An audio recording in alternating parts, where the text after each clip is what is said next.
It is now time for people to repent. This is not normal. More than 1 million people die from malaria every year, with 90% occurring in sub-Saharan Africa.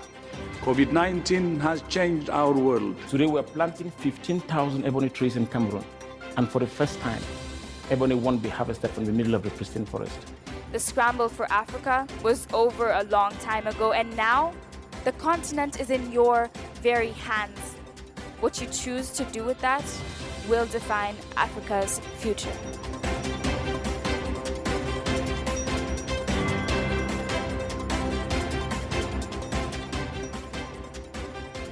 Welcome to Africa Science Focus, the weekly program from SciDev.net, where journalists take you to the front lines of science in global development from across the continent. On this week's show, we speak to the entrepreneurs and innovators revolutionizing Zambia, and we learn about the difficulties faced by its small-scale farmers. I am Selly Amutabi.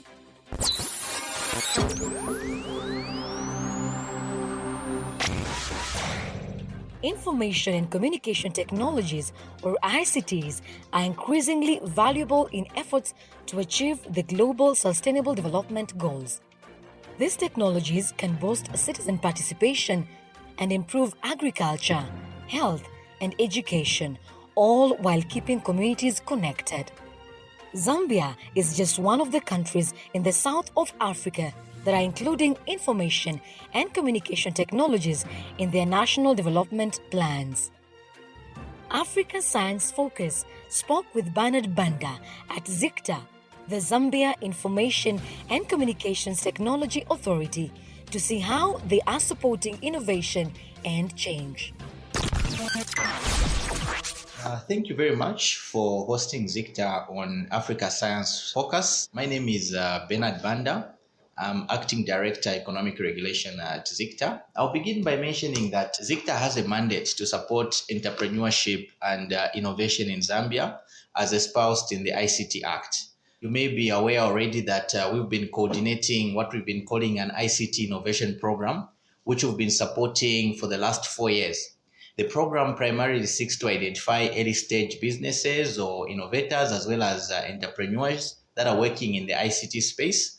And what we try to do as ZICTA is to provide technical and business development support services aimed at commercializing these innovations. Yes, we have quite a number of people now that are picking up these ICT skills, but we want to move to a level where we can have a critical mass of young people or entrepreneurs that are going to use ICT to be able to innovate.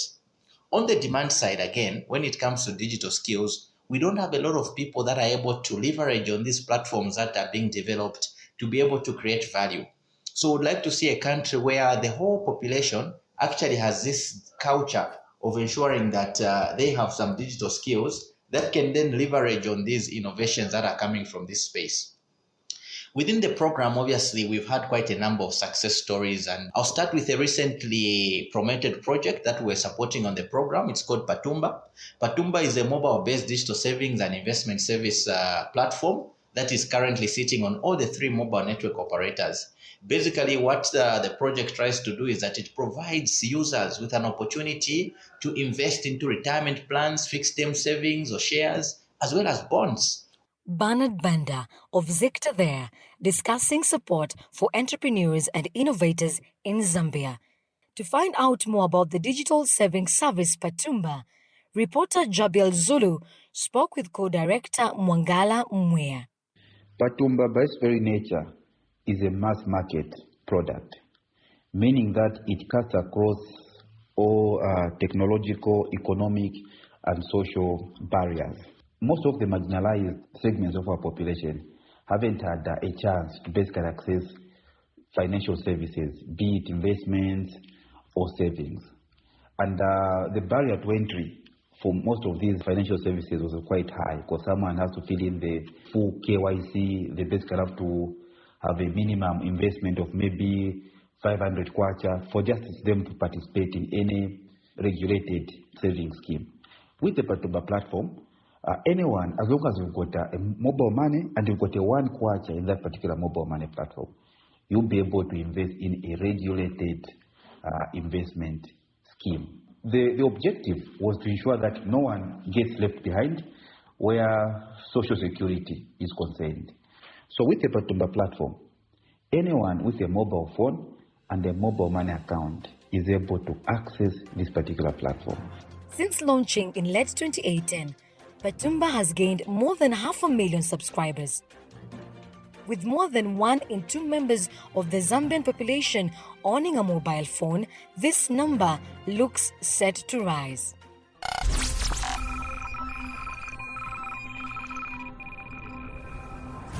Patumba is just one example of the social and technological innovations coming out of sub-Saharan Africa. With youth unemployment in Zambia above 20%, young people are also looking for alternative ways to make their mark.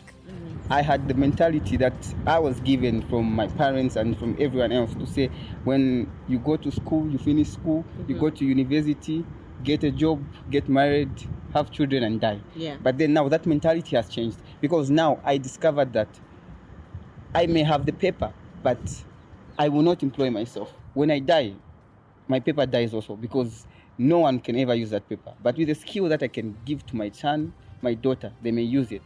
That was Frederick Zulu. He tells Jubiel how mentorship and guidance from the Zambia Empowerment Hub for Entrepreneurship and Skills Training, ZEST, gave him the skills he needed to support himself. I think I got to know about the ZEST 2 years ago. That was in 2018. And I saw them on social media. So I started following their page, and then I got to learn more about them.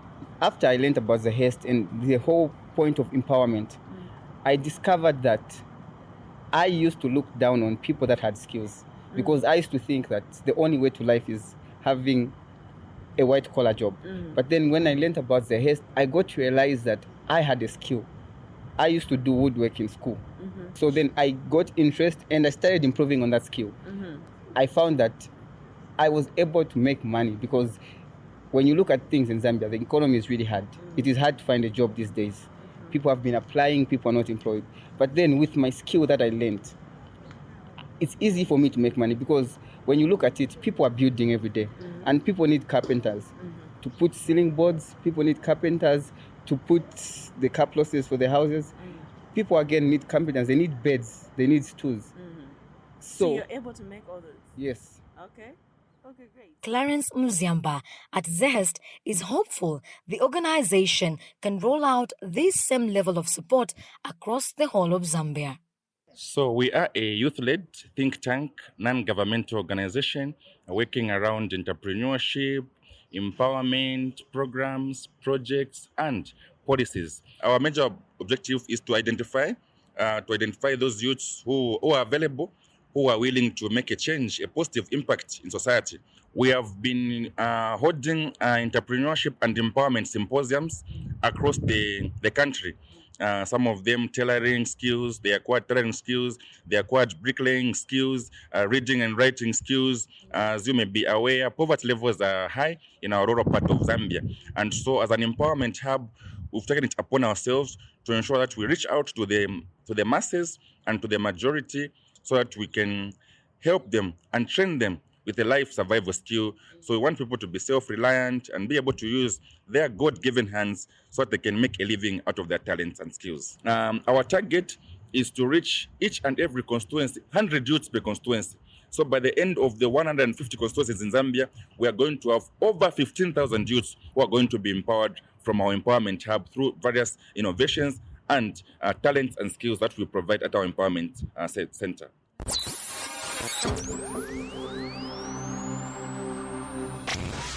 As we have heard, innovation requires access to information. Many people in Zambia live in rural areas and rely heavily on traditional farming. Bernadette explains the challenges many of these smallholders are facing. Agriculture is not only for food, it's also there to provide livelihoods for people. If there's no rain, I think there should be some sort of assistance to help the women to come up with other activities that would help them throughout the year, like issues to do with irrigation, income generating, issues to do with maybe keeping of small livestock, which they can earn some income in order to continue with their usual life. Bernadette speaking there. More than 70% of Zambians rely on small-scale farming for their livelihoods, and female farmers produce up to 80% of locally consumed food. Due to the ever-increasing cost of fertilizer, productivity on these farms remains low. Reporter Jubiel went in search of farming innovations that are helping to maximize efficiency. Yes, my name is Mary Sakala, a small-scale farmer in Mumbwa. I'm a farmer who's involved in so many practices of farming. I do agroecology. I'm also I rear small livestock on my farm. I also do the seed multiplication. What innovations have you come up with? Usually I train my fellow farmers, especially women farmers, in running away from the use of chemical farming because it has become so costly, leading to no profits by the end of the day. So I teach them on how to make manure, and I teach them on how to keep their own seeds on the other side so that they reduce the cost of production. That was Jubil Zulu speaking to Mary Sakala about a sustainable smallholding. Since 2002, the Zambian government has sought to develop initiatives that help small-scale farmers. The Farmer Input Support Program subsidizes fertilizers and seeds, but it has been criticized for input costs that are still too high for poorer rural households. An electronic voucher system was implemented to meet this challenge. But farmers like Mary say that the vouchers aren't always redeemable, and where they are, suppliers take advantage by increasing the cost of products. So, what else can be done to help smallholders in parallel with these initiatives?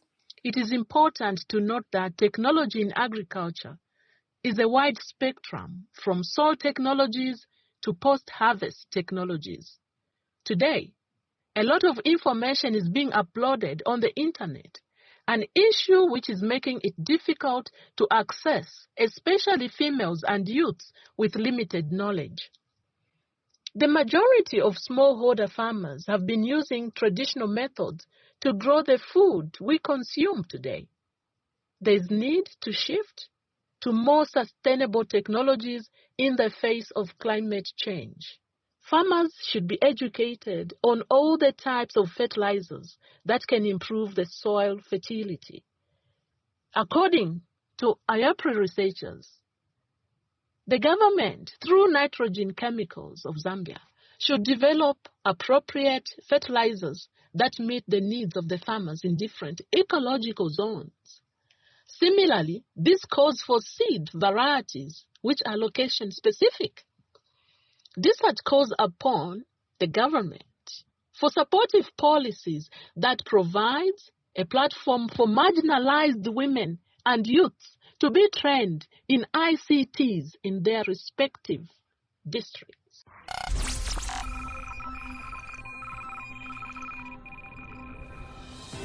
That was Victoria Mwaba of Zero Science Technology Trust, ending today's program by highlighting how important access to information and communication technologies is, especially for women and young people in Africa. Got a question about health, science, or development in Africa? Send us a message and we'll ask our specialist to respond. Contact us on WhatsApp via +254 799 042 513. You can subscribe to our program, download episodes, and leave a review at www.scidev.net. That is all for today on Africa Science Focus. See you next Wednesday. This program was funded by the European Journalism Centre through the European Development Journalism Grant Program with support from the Bill and Melinda Gates Foundation.